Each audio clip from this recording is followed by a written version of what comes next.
Le son de notification de mon téléphone déchira le silence de mon minuscule studio comme un couteau. Il était 23h47, un mardi soir, et j'étais penché sur mon ordinateur portable, les yeux brûlants après avoir fixé des feuilles de calcul pendant plus de 6 heures. Les chiffres se mélangeaient tandis que je calculais et recalculais mon budget mensuel, essayant de faire crier chaque dollar jusqu'à sa dernière goutte. Travailler à 2 emplois tout en terminant mon diplôme en gestion n'avait rien de glamour, mes mains étaient en permanence tachées de café à cause de mon service du matin au café, et mes soirées étaient absorbées par la saisie de données pour un petit cabinet comptable. Mais chaque centime comptait pour réaliser mon rêve, ouvrir ma propre agence de marketing. L'appartement autour de moi racontait l'histoire de mes sacrifices. Des meubles provenant d'Emmaüs ou de vide-grenier, un matelas à même le sol qui faisait office de canapé, des murs décorés de tableaux de vision plutôt que d'art coûteux. J'avais calculé que si je continuais ce mode de vie encore 18 mois, en épargnant 80% de mes revenus, j'aurais assez pour verser un acompte sur un prêt professionnel et couvrir 6 mois de frais d'exploitation. Je jetai un coup d'œil à l'écran, m'attendant à un autre email de spam ou peut-être à un texto tardif de mon groupe d'études concernant la présentation du lendemain. Mais mon sang se glaça. Les mots semblaient scintiller et danser, mon cerveau refusant d'en comprendre le sens. Je clignai des yeux avec insistance, convaincu que ma vue fatiguée me jouait des tours. Mes mains tremblaient lorsque j'actualisais l'application bancaire, certaine qu'il devait s'agir d'une erreur. Mais c'était bien là, en noir et rouge, implacable, ma limite de crédit atteinte, mon score de crédit soigneusement maintenu à 780 prêt à s'effondrer, et mon avenir financier ne tenant plus qu'à un fil. 42 000 $. Ce chiffre semblait pulser à l'écran, se moquant de mes 3 années de dépenses maîtrisées, de tous ces repas de nouilles instantanées préférés aux sorties au restaurant, de mes longues marches pour éviter de payer un Uber, de tous les « non » prononcés à chaque invitation dépassant 20 $. Je me rappelais l'humiliation de devoir décliner l'invitation au mariage d'une amie faute de pouvoir payer le voyage. Les nuits où je m'étais couché le ventre vide pour ne pas rompre mon budget strict. Les fois où j'avais porté des chaussures trouées jusqu'à pouvoir m'en acheter une nouvelle paire. Chaque sacrifice avait eu un sens, car je construisais quelque chose. Mon score de crédit n'était pas juste un chiffre, c'était ma dignité, mon indépendance, la preuve que l'on pouvait me faire confiance. Je l'avais protégé comme un trésor sacré, sachant qu'il était mon sésame pour obtenir des prêts professionnels, louer un appartement, vivre cette vie d'adulte que je bâtissais patiemment, brique après brique. Le poids de ce que cela signifiait s'abattit sur moi par vagues. L'appartement dans lequel j'étais censé emménager le mois prochain envolé. Le prêt professionnel pour lequel j'avais déjà été préapprouvé anéanti. Le respect que j'avais gagné auprès de mes professeurs, de mes employeurs, de mes amis qui me voyaient comme une personne fiable et responsable, tout cela souillé par une décision que je n'avais jamais prise. Mon premier réflexe fut la panique. Avais-je été piraté? Était-ce un vol d'identité? Mes doigts volèrent sur le clavier alors que je me connectais à tous mes comptes, changeais tous mes mots de passe, cherchais le moindre signe d'une faille de sécurité. Rien. La transaction était légitime, effectuée avec tous les bons codes de sécurité et les bonnes informations. Mais comment cela était-il possible, alors que je n'avais fait aucun achat? Puis, comme une vague glacée me submergeant, la vérité commença à émerger. Il n'y avait que 3 personnes à qui j'avais confié mes informations de crédit, à qui j'avais donné mon numéro de sécurité sociale et mes données personnelles pour des cas d'urgence, mes parents, et ma petite sœur Emma. Le souvenir me frappa comme un coup physique. 3 ans plus tôt, lorsque j'avais commencé à construire mon historique de crédit, mes parents avaient insisté pour que je leur partage mes informations, au cas où. Ils semblaient si fiers de ma responsabilité financière, se vantaient auprès de leurs amis de leur fille, si mature avec l'argent. J'avais été honorée de leur confiance, reconnaissante de leur soutien. Ils avaient co-signé ma première demande de carte de crédit, m'avaient aidé à comprendre l'importance de l'historique bancaire. Du moins, c'est ce que je croyais. C'est intelligent d'avoir de la famille en cas d'urgence, avait dit ma mère, sa main chaude sur mon épaule pendant que je remplissais les formulaires. On est tellement fiers de ta maturité. J'avais cru chaque mot. J'avais interprété leurs conseils comme des preuves d'amour, leur implication comme une forme de protection. Comme j'avais été naïve. Emma était à la fac, peinant à se payer ses manuels scolaires, travaillant à la bibliothèque du campus pour un salaire minimum. Elle m'envoyait des photos de ses repas de riz et haricots, plaisantant sur son régime gourmet d'étudiante. Elle ne ferait jamais ça, elle ne le pourrait pas. Elle comprenait ce que c'était de lutter, comprenait la valeur de chaque dollar. Mes parents. Les mêmes parents qui revenaient à peine d'une croisière qu'ils avaient fièrement affichée sur les réseaux sociaux. Les mêmes parents qui, depuis des mois, laissaient entendre qu'ils voulaient une voiture plus récente et plus fiable. Les mêmes parents qui avaient toujours, d'une façon ou d'une autre, attendu de leurs enfants qu'ils règlent leurs problèmes financiers pendant que vivaient comme si l'argent poussait sur les arbres. Les mains tremblantes, je composais leur numéro. Une sonnerie, 2, 3. En fond sonore, j'entendais des rires, de la musique, les bruits sans équivoque d'une fête en pleine effervescence. Les basses résonnaient dans le haut-parleur du téléphone, j'entendais le tintement des verres, les voix de gens qui s'amusaient follement. Pendant que ma vie s'effondrait, faisait la fête. Allô? La voix de ma mère était pâteuse, rieuse, celle de quelqu'un qui avait déjà bien profité de sa soirée. Maman, c'est moi. Il faut que je te demande quelque chose d'important. J'essayais de garder une voix calme, professionnelle, leur accorder le bénéfice du doute même si mon monde s'écroulait autour de moi. Peut-être qu'il y avait une explication. Peut-être qu'il s'agissait d'un terrible malentendu. As-tu utilisé ma carte de crédit? Il y a un achat de 42 000 $ chez un concessionnaire automobile. Un silence. Des voix étouffées en arrière-plan. J'entendis ma mère dire quelque chose à quelqu'un, sans doute en couvrant le téléphone de la main. Puis un rire pas gêné, pas désolé, mais amusé. Puis la voix de mon père prit le relais, forte, dédaigneuse, avec cette assurance typique d'un homme qui n'avait jamais fait face à de véritables conséquences. Ah oui, ça. On a acheté une voiture. Ne t'en fais pas. Le ton désinvolte, comme s'il parlait de la météo ou d'un achat banal au supermarché, me frappa de plein fouet. En 6 mots, il venait de balayer d'un revers d'indifférence toutes mes années de sacrifice, mes rêves, mon avenir. Ne t'en fais pas.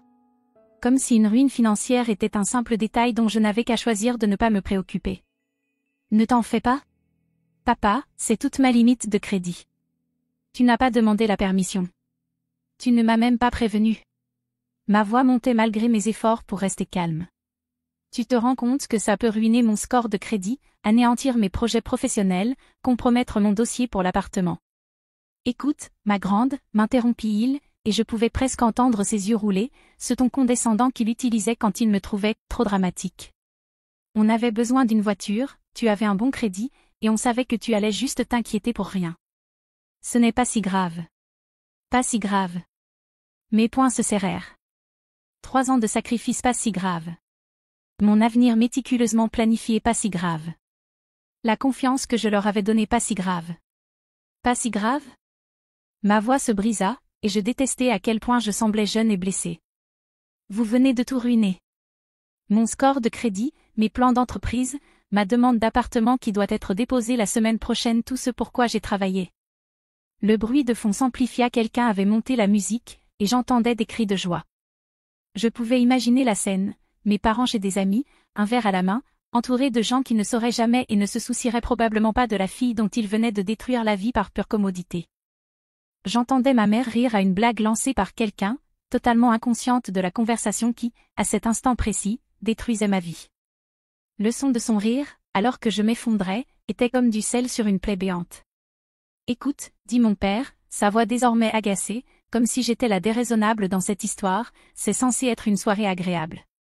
On fête la retraite de Jim, et toi, tu viens gâcher l'ambiance avec ton drame. Drame? Il venait de qualifier le vol de mon avenir financier de « drame ». Arrête de nous déranger, lança-t-il brusquement, l'alcool et l'irritation suintant de chaque syllabe. On s'amuse à une fête, là. On parlera de tout ça plus tard. Les mots restèrent suspendus dans l'air comme une gifle. Arrête de nous déranger. J'étais un dérangement parce que j'osais poser des questions sur le vol de mon avenir. J'étais l'importune dans leur soirée de plaisir. La victime devenait l'obstacle au bon temps des coupables. À cet instant, assise dans mon petit appartement vide, avec ma vie en ruine autour de moi, écoutant mes parents balayer ma douleur pour retourner à leur fête, quelque chose de fondamental changea en moi. Pas de la colère, pas encore. De la lucidité. Les personnes en qui j'avais eu le plus confiance au monde m'avaient trahi de la manière la plus calculée qui soit. Ils avaient planifié cela. Ils en avaient parlé. Ils avaient décidé que mes rêves comptaient moins que leurs envies. Et face à mes reproches, ils ne ressentaient ni culpabilité, ni remords, ni responsabilité. Ils étaient simplement agacés d'avoir été interrompus. Quelque chose se brisa en moi. Pas en rage, pas encore. En clarté. Parfait, m'entendis-je dire, ma voix désormais calme, presque enjouée. Ce sera encore plus amusant quand vous rentrerez à la maison. Je raccrochai avant qu'il ne puisse répondre. Pendant un instant, je restais là, dans le silence de mon appartement, fixant le téléphone dans ma main. L'écran était devenu noir, reflétant mon visage pâle, choqué, mais étrangement déterminé. Dehors, la ville continuait son rythme, inconsciente du fait que mon monde venait de basculer. Puis, comme un barrage qui cède, tout ce que j'avais retenu déferla. Je pleurais pour les rêves soudainement rendus impossibles, pour la confiance brisée en 1000 morceaux à mes pieds, pour cette croyance naïve que la famille signifiait protection plutôt qu'exploitation. Je pleurais pour la jeune femme qui croyait que la fierté de ses parents était réelle, qui pensait que leur soutien était sans condition. Mais à mesure que les larmes coulaient, autre chose grandissait en moi. Pas seulement du chagrin, mais du carburant. Pas seulement de la douleur, mais une détermination. J'avais appris une chose précieuse durant cet appel, j'étais désormais seule. Et curieusement, c'était libérateur. Je m'essuyais le visage du revers de la main et regardais mon petit appartement avec un regard neuf. Ce n'était pas le résultat de la malchance ou d'une mauvaise planification. C'était le résultat d'avoir fait confiance aux mauvaises personnes. Et si je ne pouvais pas compter sur les autres pour protéger mon avenir, alors je devrais devenir assez forte pour le protéger moi-même. Les larmes ne résoudraient rien. L'action, si. Et je n'avais jamais été aussi prête à agir de toute ma vie. Je m'essuyai à nouveau le visage et j'ouvris mon ordinateur portable. S'il voulait jouer avec mon avenir financier, alors je jouerais pour gagner. D'abord, j'appelai la concession automobile. Automax était fermé, mais leur ligne de garde me mit en relation avec un service de sécurité. J'expliquai la situation que mes parents avaient utilisé mon crédit sans autorisation pour acheter un véhicule. Le représentant se montra compréhensif, mais m'expliqua que, puisque l'achat comportait toutes les bonnes informations et semblait légitime, je devais porter plainte pour fraude si je voulais contester la transaction.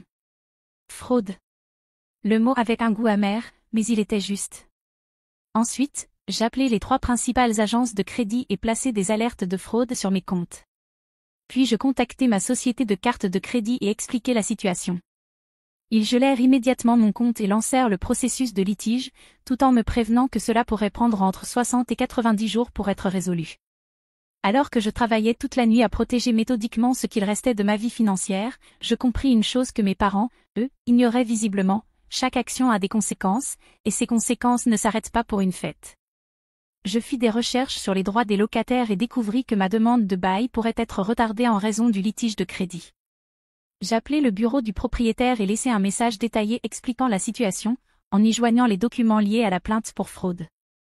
Madame Patterson m'avait toujours apprécié, j'étais la locataire qui payait en avance et ne causait jamais de problème. Je devais espérer que cette bonne réputation me viendrait en aide. Puis, je fis quelque chose qui me surprit moi-même, j'appelai ma patronne de l'agence marketing où je travaillais à mi-temps. Sarah Chen était une femme qui avait bâti son entreprise à partir de rien, qui comprenait à la fois les épreuves et la détermination. Sarah? C'est Maya. Je sais qu'il est tard, mais j'ai un souci. Je lui expliquai tout le vol, le crédit endommagé, ma situation de logement précaire, la manière dont mes parents avaient ignoré ma crise pour continuer à faire la fête. Je lui demandai s'il y avait des projets supplémentaires à prendre, un moyen quelconque d'augmenter mes heures ou mes revenus. Sarah resta silencieuse un long moment. Quand elle parla, sa voix était douce mais pleine de force. Maya, j'ai traversé quelque chose de similaire avec ma propre famille quand je construisais mon entreprise. Des détails différents, mais la même trahison de confiance. Laisse-moi te poser une question: à quel point veux-tu leur prouver qu'ils avaient tort? Plus que je n'ai jamais voulu quoi que ce soit dans ma vie, répondis-je sans hésiter. Parfait. Parce que j'ai une proposition pour toi. Nous cherchons quelqu'un pour gérer nos nouveaux comptes de réseaux sociaux et la communication avec les clients. Ce n'est pas le travail le plus glamour, mais il est bien payé et tu peux le faire à distance. Plus important encore, ça te donnerait une vraie expérience de gestion de campagne marketing pour des clients réels. Considère ça comme un apprentissage pour l'agence que tu vas fonder. À 4 heures du matin, je n'avais pas juste un plan. J'avais une feuille de route vers une vie meilleure que tout ce que j'avais imaginé. Pas juste pour survivre, mais pour accomplir quelque chose d'extraordinaire. Je déposerai plainte, non par vengeance, mais par justice. Je poursuivrai les charges de fraude jusqu'au bout, non pour punir, mais pour poser des limites claires à ce qui est acceptable ou non. Je documenterai chaque conversation, chaque conséquence financière, chaque opportunité perdue à cause de leur égoïsme. Mais surtout, j'utiliserai cette trahison comme carburant pour devenir la version la plus accomplie de moi-même. L'agence marketing dont j'avais toujours rêvé ouvrir, un jour, deviendrait une réalité, née non pas du confort, mais de la nécessité. Je commencerai petit, avec des clients en freelance, tout en reconstruisant mon crédit. Je prouverai que leur tentative de saboter mon avenir n'avait fait que renforcer ma volonté de réussir. Alors que le soleil se levait sur la ville, inondant mon petit appartement de lumière dorée et de possibilités, je fis un dernier appel. À la seule personne de ma famille qui ne m'avait jamais déçu. À Emma. Maya? Il est super tôt, tout va bien? La voix de ma sœur était encore embuée de sommeil, teintée d'inquiétude immédiate. Emma avait toujours été ma protectrice, même si elle était plus jeune. Elle avait ce genre de cœur qui ressent la douleur des autres comme si c'était la sienne. Je lui racontai tout. Le vol, la fête, l'indifférence totale de nos parents face à la destruction qu'ils avaient causée. Je lui racontai les heures passées à bâtir des murs pour protéger ce qu'il me restait, les plans que je préparais pour renaître de cette trahison plus forte que jamais. Emma pleura pour moi, pour la famille que nous pensions avoir, pour l'innocence que nous avions toutes les deux perdue en un seul appel. Mais à travers ses larmes, j'entendais autre chose, de la fierté. « Je n'arrive pas à croire qu'il t'ait fait ça, » murmura-t-elle. « Je n'arrive pas à croire qu'il riait et faisait la fête pendant que ton monde s'écroulait. Maya, je suis tellement désolée. » Ne sois pas désolée pour eux, dis-je fermement. Ils ont fait leur choix. Maintenant, je fais le mien. Qu'est-ce que tu vas faire? Demanda-t-elle. Je vais construire la vie que je mérite, dis-je, et au moment où ces mots franchirent mes lèvres, je sentis leur vérité s'ancrer au plus profond de moi. Et je vais m'assurer qu'ils comprennent qu'exploiter sa famille n'est pas sans conséquences. Pas pour me venger, mais parce que certaines leçons doivent être apprises. Il y eut un silence, puis la voix d'Emma traversa le fil, claire et forte malgré ses larmes. Je suis fière de toi. Et Maya? Quand tu lanceras ton agence, je veux être ta première employée. Je souris pour la première fois depuis l'alerte de crédit. Marché conclu. Encore une chose, ajouta Emma, sa voix devenant plus tranchante, plus assurée que je ne l'avais jamais entendue. Ne les laisse surtout pas te faire culpabiliser quand les conséquences commenceront à tomber. Ils ont mérité chaque chose qui leur arrive. Ma petite sœur, sage bien au-delà de son âge, venait de me donner la permission de ne plus protéger ceux qui ne m'avaient jamais protégée. 3 mois plus tard, j'étais assise dans un petit bureau professionnel, modeste mais lumineux, où l'on pouvait lire sur la porte en lettres élégantes, Phoenix Marketing Solutions. Le nom n'avait pas été choisi au hasard, les phénix renaissent de leurs cendres, après tout. Et moi, j'étais sortie des cendres de tout ce que je croyais savoir sur la famille, la confiance, et ma propre force. Le bureau n'était pas grand, mais il était à moi.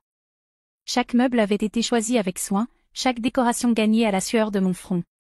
Les murs n'étaient pas recouverts d'art coûteux, mais de cartes de remerciements de clients satisfaits, de certificats de formation en ligne suivis lors de nuits blanches, et d'une copie encadrée de ma licence d'entreprise, preuve que les rêves peuvent survivre même aux trahisons les plus dévastatrices. Mon téléphone vibra, un message d'un client potentiel, quelqu'un qui avait entendu parler de mon travail par le bouche à oreille. En 3 mois, j'étais passée de victime à entrepreneur, de ruiné à stable financièrement. Le travail était exigeant, les heures longues, mais chaque réussite avait le goût d'une victoire, pas seulement pour mon entreprise, mais pour la personne que j'avais décidé de devenir. Mes parents étaient finalement rentrés de leur fameuse soirée, pour trouver des policiers les attendant avec des questions sur une fraude bancaire. La scène selon Emma avait été, la plus honteuse que je les ai jamais vues. La voiture avait été saisie quand ils avaient manqué les paiements qu'ils n'avaient jamais prévu d'honorer. Leur croyance que je finirais par passer l'éponge et prendrais la responsabilité de leurs dettes s'était révélée spectaculairement fausse.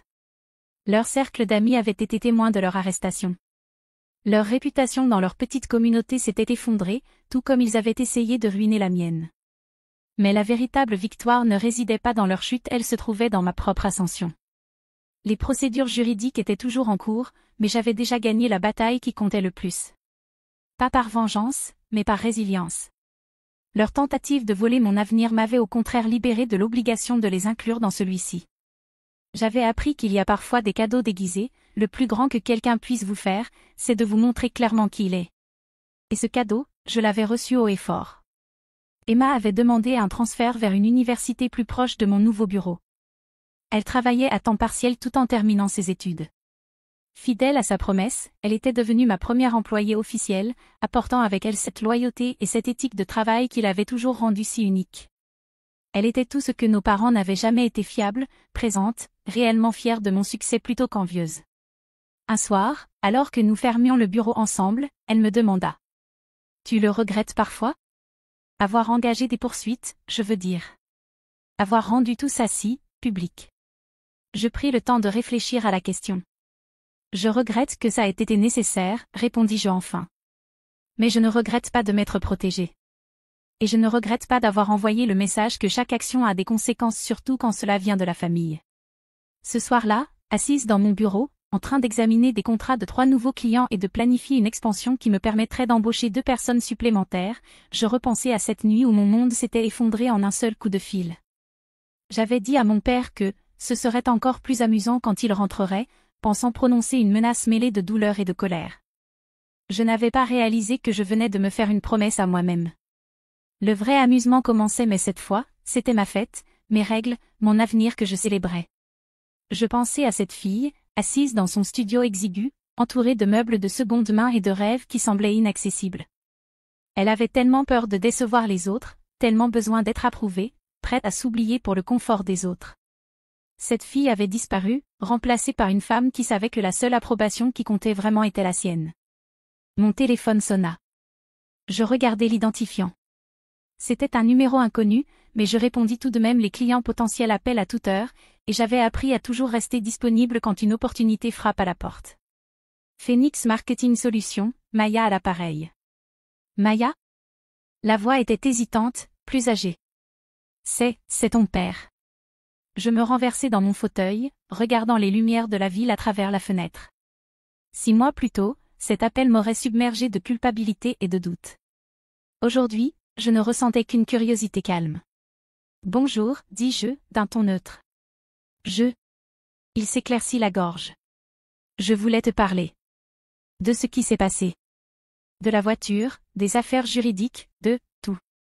D'accord, répondis-je, ni encourageante, ni fermée.